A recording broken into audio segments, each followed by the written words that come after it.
दुर्भाग्यपूर्ण परिस्थितियां हैं। आजादी के 75 साल बाद प्रधानमंत्री जी नौटंकी करते हैं, अमृत काल और अमृत काल में हमारी पार्लियामेंट का ये चरित्र, ये दृश्य बन जाएगा कि कोई व्यक्ति, नेता प्रतिपक्ष, जिसको प्रिविलेज है नेता सदन प्रधानमंत्री के बाद अपनी बात पूरे समय, पूरे अधिकार, पूरी तन्मयता से, पूरी पारदर्शिता से रखने का, आप उसका माइक बंद कर देंगे और वो जोर से बोलेगा और विरोध प्रोटेस्ट करेगा तो उसको गोली मारने की धमकी अब सड़क पर मिलेगी। ये आपराधिक चरित्र भारतीय जनता पार्टी का पूरी डेमोक्रेसी की व्यवस्था के लिए, पूरे देश के लिए शर्म की बात है।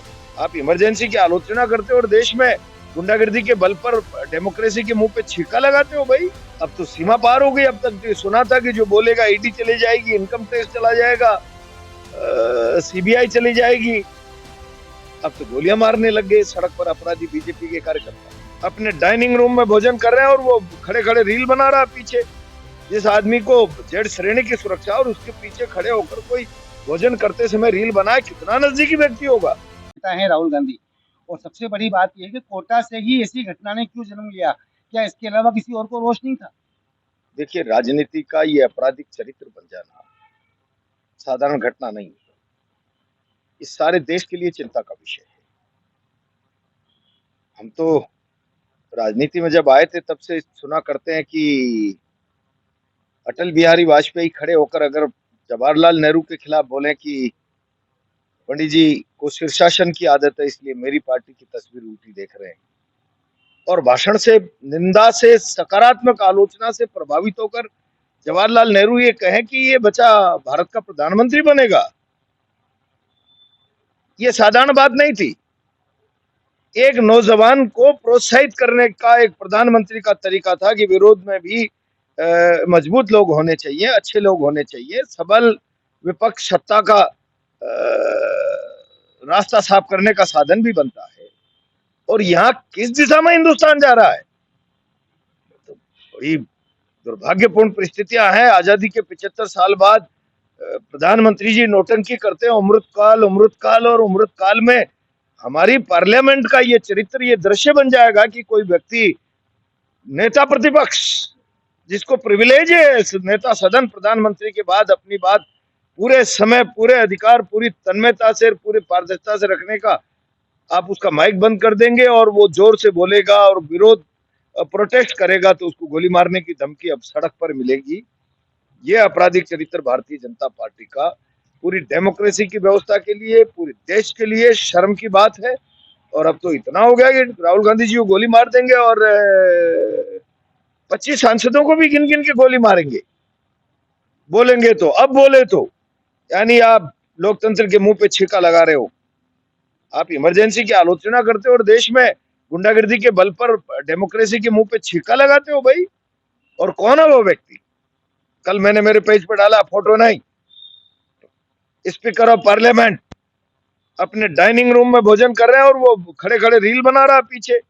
जिस आदमी को जेड श्रेणी की सुरक्षा और उसके पीछे खड़े होकर कोई भोजन करते समय रील बनाए, कितना नजदीकी व्यक्ति होगा। मैं समझता हूं इसमें बहुत गहरा षड्यंत्र है। भारतीय जनता पार्टी अपने विरोध को साम दाम दंड भेद, यानी how hook and cook question करने की जो परंपरा देश की राजनीति में स्थापित कर रही है, बचेगा ही क्या? क्या मूल्य बचेंगे? क्या आप जो बोलेगा उसको भयग्रस्त कर दो, गोली मार देंगे? अब तो सीमा पार हो गई। अब तक तो सुना था कि जो बोलेगा ईडी चली जाएगी, इनकम टैक्स चला जाएगा, सीबीआई चली जाएगी। अब तो गोलियां मारने लग गए सड़क पर अपराधी बीजेपी के कार्यकर्ता। जब गोली मार देंगे तो फिर क्या बचेगा? भाई आप देश में शासन इसलिए दिया आपको कि आप देश में अराजकता फैलाओ। आपके खिलाफ बोलने वालों को अगर ईडी सीबीआई से संपट में नहीं आए तो जरा सीधा कारतूस की भाषा समझाओ। भाई ये चरित्र बीजेपी का हम थे तब तक तो नहीं था यार। अटल जी की सरकार को हमने देखा है। 4 मुकदमे। मैंने कल ही उसका वीडियो सुना है और उसके बाद मैंने देखा है कि वो बिरला जी के बहुत क्लोज है। बिरला जी के साथ उसने अपने कई फोटो और वीडियो शेयर किए हुए हैं। तो पूरे देश को बिरला जी को इसका जवाब देना चाहिए और भारतीय जनता पार्टी को इसके लिए पूरे देश से माफी मांगनी चाहिए। क्योंकि जनता पार्टी कहती है कि साहब ये हमारे यहाँ का कार्यकर्ता नहीं है। इससे क्या फर्क पड़ेगा? ओम बिरला कहे, राकेश जैन जरा से प्यादों से आप बयान दिला दो कि क्या वर्थ है राकेश जैन की? राकेश जैन बीजेपी अध्यक्ष की फूंदी लगा दी तो क्या कुछ हो गया क्या? तो जहाँ तक मेरा प्रश्न है कि राष्ट्रीय स्तर के जो नेता है उनको अगर गोली मारने की धमकी कोटा से दी जाती है तो ऐसा क्यों, मतलब केवल कोटा से ही क्यों धमकी दी गई और कोई जगह से धमकी क्यों नहीं दी गई? इसके पीछे क्या कारण है, क्या मानसिकता हो सकती है? जो पार्लियामेंट में विवाद हो रहा है उसके केंद्र में ओम बिरला है, और चूंकि राहुल गांधी पार्लियामेंट प्रोसीजर का खून हो रहा है, नेता प्रतिपक्ष को बोलने से और इन सारी व्यवस्थाओं से रोका जा रहा है, तो स्पीकर के खिलाफ अविश्वास प्रस्ताव लेकर आए। मेरे ख्याल से भाजपा को ये पच नहीं रहा है, ओम बिरला समर्थकों को पच नहीं रहा है अविश्वास प्रस्ताव।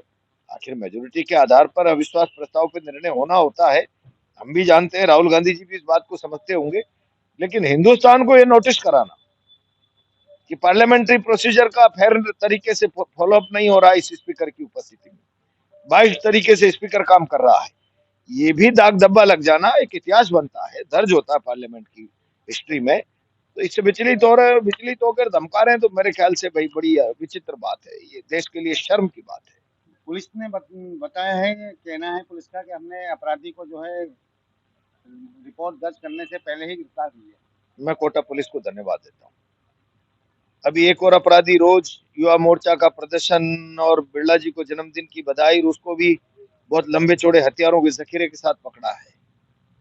तो मुझे लगता है कि भाजपा और अपराधियों में गठजोड़ का जो एक रिश्ता है वो बहुत प्रगाढ़ है। पुलिस कोटा की जो कार्रवाई इन दिनों कर रही है, थोड़ा भरोसा तो बनने लगा है, वरना तो 2-2.5 साल से पुलिसिंग ही नहीं है कोटा में।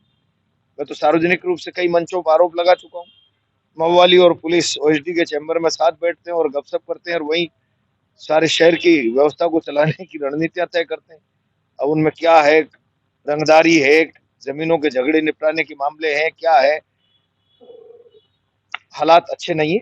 शहर के लोगों को इसकी आलोचना करनी चाहिए और भारतीय जनता पार्टी को इस अपराध के लिए देश से क्षमा मांगना